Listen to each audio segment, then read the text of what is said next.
Olá, alunos!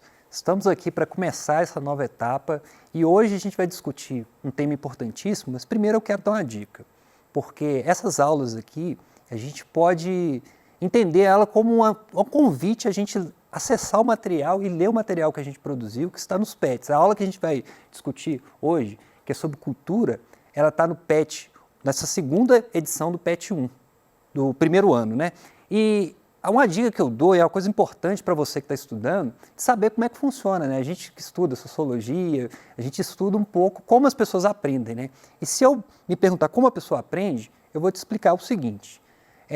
Nessa aula a gente vai falar de uma série de coisas, vai trazer a questão, tentar desconstruir essa lógica do que é o senso comum frente ao tema cultura, mas basicamente você vai, você vai me escutar, eu posso dar uma aula perfeita aqui, você vai entender uma outra perspectiva, mas no máximo, vamos chutar assim, a neurociência ela chuta, você vai apropriar de 20% do conhecimento.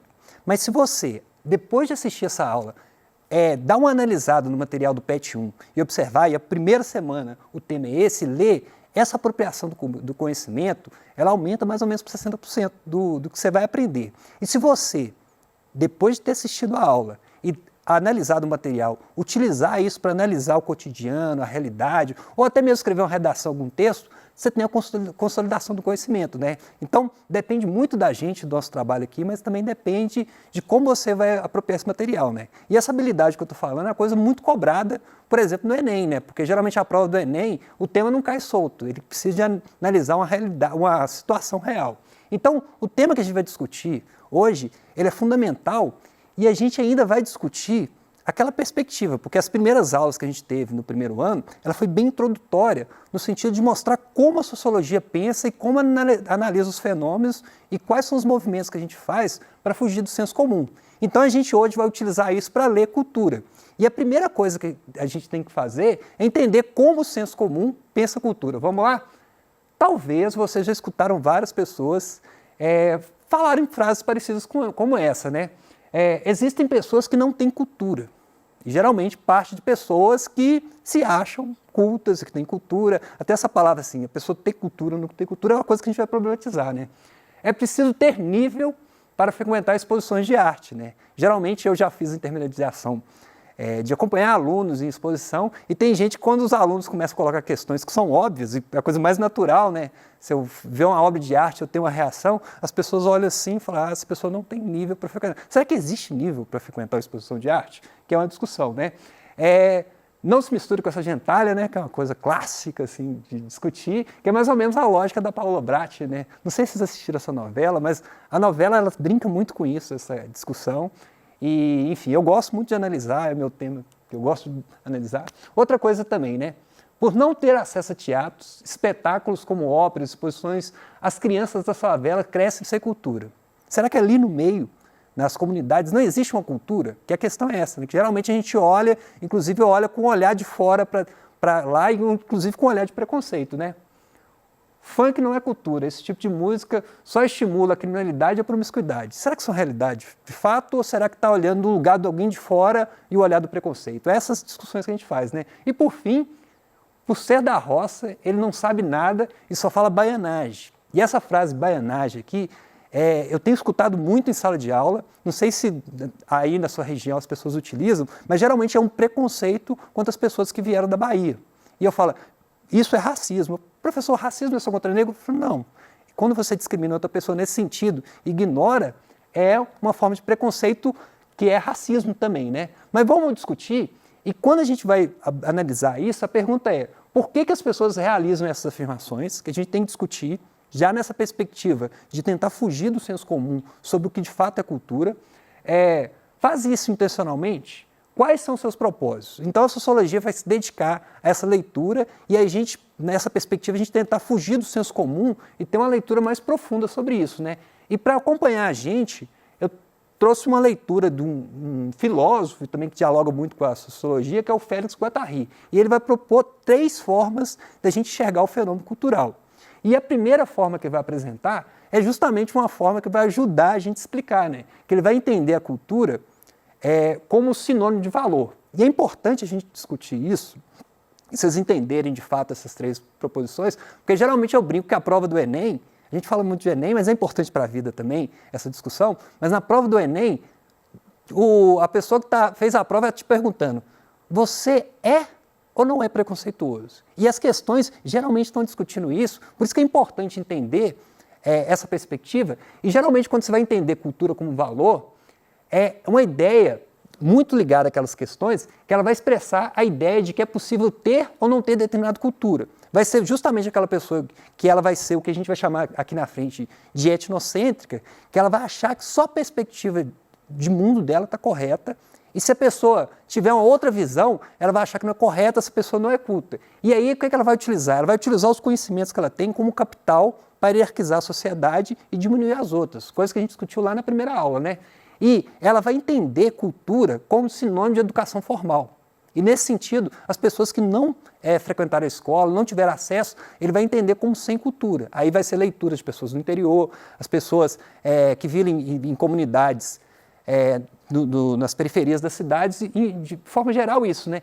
E essa lógica de cultura, ela vai estar muito ligada a uma coisa que, basicamente, o fato de você ter acesso a atividades culturais deveria desconstruir, que é uma hierarquização e uma lógica de preconceito e discriminação, né? E ela vai estar ligada a uma lógica determinista, né? Se a pessoa é daquele lugar, ela tem nível, se a pessoa não é daquele lugar, ela tem nível. Ou seja, é uma visão que ela vai utilizar o que eu sei para tentar diminuir o outro e tentar hierarquizar e falar que eu sou melhor. Por isso que eu coloquei aquelas imagens de pessoas que dentro da produção cultural, elas se passaram como arrogantes, né? Então é essa lógica, né? Essa charge eu já explorei ela nessa discussão, mas ela é legal para ela exemplificar, né? Porque essa visão etnocêntrica vai ser aquela pessoa que acha que só a religião dela está correta, só a visão de mundo, só os valores, só o que ela acha que é cultura, que é o correto. E se a pessoa não escuta a mesma música, que a pessoa não tem a mesma religião que ela, se a pessoa tem outra visão, se o português que ela fala, ela foge do padrão que ela acha correto, por exemplo, se a pessoa tem sotaque, ela vai achar que está errado, que aquela pessoa é uma pessoa sem cultura. E aí a gente vai perceber que esse processo, essa leitura sobre o que é cultura, que infelizmente ela é muito próxima, né? A gente tenta fugir dela, mas geralmente a gente está ligado, porque cultura está muito ligado como a gente foi socializado, e é importante a gente, nessas discussões, a gente desnaturalizar isso, né? Então o conceito, a gente novamente no PET lá, tem um texto explicando de forma mais abrangente o que é o conceito de etnocentrismo, que é legal dar uma conferida e é importante, que é um tema que cai muito no Enem. E uma outra dessas três visões, a segunda, vai ser o que vai mais aproximar da visão que as ciências sociais, que a sociologia, que a antropologia vai discutir, que é a cultura como alma coletiva de um povo. Ou seja, todas as pessoas, grupos, povos, têm cultura e identidade cultural. Então você pode ir em qualquer espaço, mesmo naquelas comunidades onde as pessoas não tiveram acesso à educação formal, e aí, a princípio, você vai até acusá-las de analfabetas, mas se eu for observar, você tem uma música que é feita, que é totalmente particular daquele povo, você tem a culinária, os costumes, os valores. Então, nesse sentido, nessa visão, não existe povo sem cultura.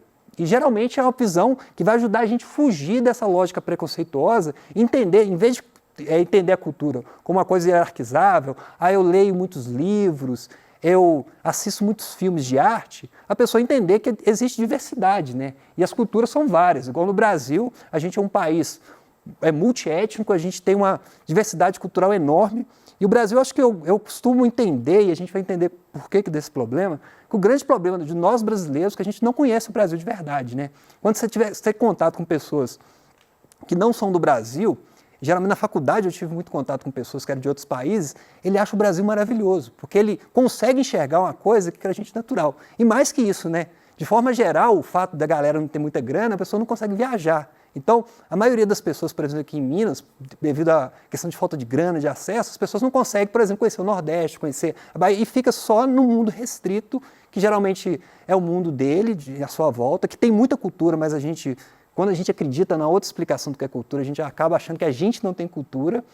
E mais que isso, né? A pessoa não começa a conhecer outros espaços. Isso é importante nessa discussão, E aí a gente vai observar, né? E o brasileiro, geralmente, a gente tem uma discussão que o brasileiro, de forma geral, é uma coisa que a gente tenta superar muito, ele sofre meio que essa lógica de síndrome de vira-lata, né? De não valorizar as coisas que é nossa e essa discussão. E quando a gente faz essa outra perspectiva sobre a cultura, a gente começa a se reconhecer, conhecer a minha cultura, a minha lógica e também respeitar do outro. Porque quando eu conheço e me reconheço, eu começo a respeitar o outro também, né? E esses conceitos vai estar ligado muito a essa lógica de valorização da diversidade cultural, valorizar a coexistência, né? Ou seja, em vez de hierarquizar e falar, minha cultura é melhor, sua pior, cultura, não existe hierarquia, existem as culturas diferentes e a gente tem que valorizar, né? Por exemplo, eu não me desprendo do meu sotaque, né? Óbvio que se eu for fazer uma palestra e tudo, eu não vou usar menos y, essas discussões, mas o fato de eu falar o mineirês, que é a nossa língua, isso faz parte de mim, faz parte da minha identidade, né? E é legal porque quando você sai de Minas, é só botar o pé fora de Minas, que você não precisa falar nada. E a pessoa pergunta, Marcos, você é de Minas? Eu falo, uai, como é que você descobriu? Então faz parte da nossa identidade, né? E essa lógica, essa perspectiva, quando eu entendo isso, eu fujo de leituras preconceituosas do outro e também não aceito leituras preconceituosas frente à minha cultura e minha forma de existir, o meu lugar. Isso é importantíssimo demais a gente entender para desconstruir aquela lógica e de quebra a gente vai acertar todas as questões do Enem que vai discutir isso, né? Que o Enem sempre é essas armadilhas, né? Você é etnocêntrico? Você entende cultura como valor e quer hierarquizar? Ou senão você acredita que você tem menos cultura que a outra pessoa só porque tem acesso?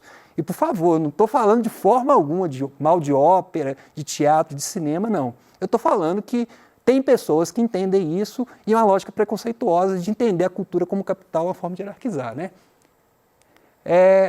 E quando a gente vai discutir essa questão, isso é importante também, a gente vai aproximar de uma visão antropológica do que é cultura, né? E a antropologia é uma parte das ciências sociais que ela se dedica, assim, arduamente ao estudo da cultura. E, por exemplo, tem várias definições sobre isso, né? Mas vamos a algumas definições, o que a antropologia entende como cultura.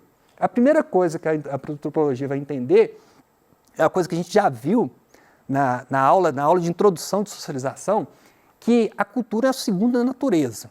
Ou seja, o ser humano ele nasce com a potência enorme, mas muito do que ele vai ser está ligado ao contexto que vai ser inserido, né? Por exemplo, quando eu nasci, eu não vou inventar a língua, eu já vou utilizar a linguagem, e se eu nasci no interior de Minas, eu vou usar a linguagem característica do interior, e essa aí é a minha identidade. Já se eu nasci na Bahia, eu vou utilizar essa questão do sotaque, enfim, é uma coisa muito legal, uma coisa rica dentro da cultura brasileira, mas nem sempre é bem administrado, né? Eu tenho o costume de receber alunos de outras regiões, tenho que dar essa aula e explicar para os alunos por que a pessoa fala diferente, ela tem um outro sotaque e por que isso não é ruim nem bom. Isso aí é uma questão da diversidade cultural e não vai fazer a pessoa ser melhor nem pior. Mas o preconceito, geralmente, na sala de aula, costuma ser forte quando a pessoa que tem uma outra sotaque. Da mesma forma, quando o mineiro sai de Minas Gerais, as pessoas começam a tratar a gente de uma forma que a gente falou.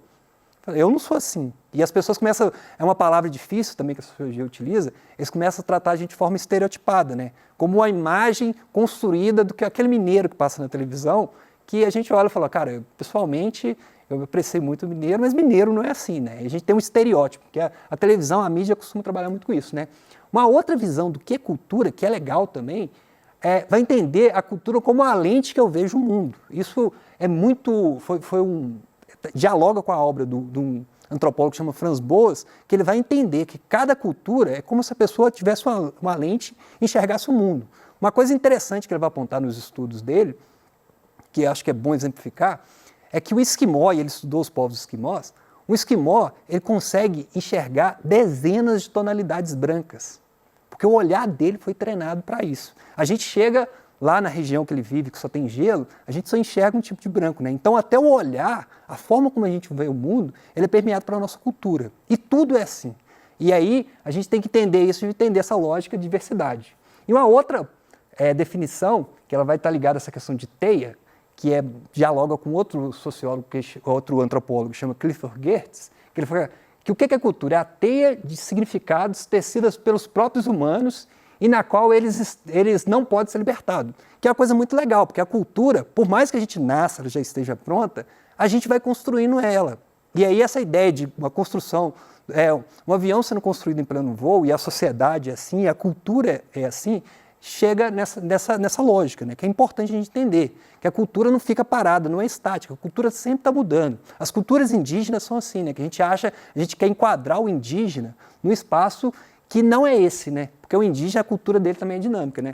E uma terceira perspectiva ligada àquela do Félix Guattari é a cultura como mercadoria. Aí vai ter toda uma discussão sobre indústria cultural, que é muito legal, a gente tem acesso a várias partes do mundo, mas também tem uma crítica muito pesada, né? Porque será que a gente, nesse contexto que as pessoas chamam de globalização, a gente tem acesso a todas as culturas ou a gente tem acesso só a uma determinada cultura produzida por um país central? E a gente, por exemplo, o cinema que a gente vê, até com essas questões do streaming, várias pessoas que têm acesso a TV a cabo e tudo, a gente consegue ver filmes de outros países. Mas, de forma geral, é muita influência só de um país central, que é os Estados Unidos, e a gente acaba que fica muito sobre essa linha de influência, né? Isso, fora que aí você está transformando também a cultura em uma mercadoria. E aí você tem toda uma lógica, que a gente tem essa questão de ser crítico frente a esse processo, tem todo um ramo da sociologia que vai analisar isso, mas um outro passo que a gente vai dar nessa discussão, e aí é uma coisa assim, que é importante a gente entender, é sobre patrimônio cultural. E aí, o que seria o patrimônio cultural? É a cultura material e imaterial representado os tipos de patrimônios que existem, né? Então, cada cidade, cada local tem um tipo de patrimônio. Esse patrimônio pode ser material e imaterial, mas ele, na verdade, a gente entende que as cidades têm almas, né? Cada um tem uma alma, uma identidade, e às vezes essas marcas são apontadas por elementos materiais, por exemplo, a igreja. E uma igreja é importante, geralmente quando a gente vai estudar patrimônio cultural, é o mais evidente que a gente chega na cidade e, por exemplo, se a gente for em Ouro Preto, não dá para ignorar a cultura que tem impressa lá, né? E geralmente quando você tem essas questões das igrejas, dos museus, dos espaços públicos, dos monumentos, isso vai contar a história da cidade. E aí, por exemplo, se você for lá aqui em Belo Horizonte, você tem vários monumentos que são marcados, assim. Se você pegar e botar uma foto, não precisa colocar nenhum nome. Se tiver a igrejinha da Pampulha, as pessoas falam, isso é Belo Horizonte. Então, é importante a gente entender isso, esse patrimônio. E quando você destrói um patrimônio desse, e a luta para a gente discutir, né? Porque geralmente tem um processo que a gente chama de tombamento, que é um processo que não permite que tenha alterações arquitetônicas. Geralmente a cidade cresce e tem a tendência de querer destruir esses monumentos. Então, quando a gente vai tombar, é preservar uma parte desse patrimônio, né? Uma outra dimensão que a gente tem é a dimensão imaterial dessa parte, né? Que está ligada a saberes e fazeres de determinadas populações e tem coisas o mais amplas possível. Por exemplo, aqui a gente tem, ligado à dança, a gente tem, por exemplo, a Irmandade Nossa Senhora do Rosário de Ribeirão das Neves, que é um patrimônio imaterial da cidade de Ribeirão das Neves. E é legal nesse processo, porque quando a gente chega nas periferias, como geralmente é muito recente a ocupação, ou o patrimônio cultural que tinha, ele foi engolido pelo processo de desenvolvimento, as pessoas acham que ali não tem cultura a ser preservada, né? E, por exemplo, você vai lá, você tem toda a dança e tudo. E geralmente as igrejas, tudo tem muito ligado isso, né? Outra coisa também muito importante, e aí no outro extremo, né, que a gente fala de uma discussão muito tradicional, o movimento hip hop também é isso, né? Se você for pegar o movimento do hip hop, a pessoa que está dentro do movimento hip hop, aquilo ali é muito mais que a dança, é muito mais que a música, é muito mais que o grafite. É a forma de existir que ele expressa pelo hip hop. A mesma coisa acontece em toda a expressão artística, né? Se for olhar o frevo e tudo. E em Minas Gerais tem aquela questão, né, que o saber tradicional de determinadas quitutes e tudo também foi registrado como bem material igual o queijo, né? E sobre essa discussão, é importante discutir, a gente fez uma pergunta no começo, se funk é ou não é cultura, né? E a discussão é o seguinte, eu estudo isso e vou confessar, se for pegar minha playlist lá, não tem funk, a princípio eu sou a pessoa que não gosto de funk. Mas o fato de eu não gostar do ritmo permite eu classificar e fazer o que as pessoas fizeram e construir um discurso ideológico para eu falar o que é bom ou ruim. E, geralmente essa discussão do funk, e o funk ele é importante, porque geralmente as pessoas perguntam, professor, mas o sexismo incluído nessa discussão, que sexismo é como a desvalorização das mulheres e tudo. A resposta que eu tenho para essa pessoa é a resposta não de sociólogo, mas de artista, né? Que também eu sou músico e tudo, minha aventura compor, e quando você percebe o artista, geralmente é uma parabólica aberta. E eu vou reproduzir os valores e os costumes. E como o machismo, o sexismo, ele é estrutural, você for observar em todas as produções musicais brasileiras, você vai no samba, em todo espaço tem isso, né? E para finalizar, vou falar do ritmo que eu gosto, que é rock. O rock, quando ele surgiu, era som de preto, de favelado, mas quando tocava ninguém ficava parado. Ou seja, o rock, quando ele surgiu entre as populações negras, pobres norte-americanas, e ele foi apropriado. Por exemplo, o Elvis Presley, para terminar aqui essa discussão, para a gente entender como é que é o processo, foi uma espécie de higienização. O Elvis Presley foi mais ou menos a Anitta, né? Eles pegaram um homem branco, porque o racismo é muito forte, colocaram, suavizaram as letras e colocaram para fazer sucesso. Hoje o rock é a classe média, enfim, discute. A mesma questão com o samba. O samba, quando ele surgiu, era hiper discriminado e tanto o samba como o rock tinha leis e movimentos para proibir esses ritmos, que hoje são o quê? O que a gente entende como o máximo da cultura. Então, só para essa colocação, para a gente entender essa diferença e entender como é importante discutir cultura a partir do lugar de não preconceito e lugar da visão do outro. No mais, espero que tenha ajudado. Leia o PET. Muito obrigado.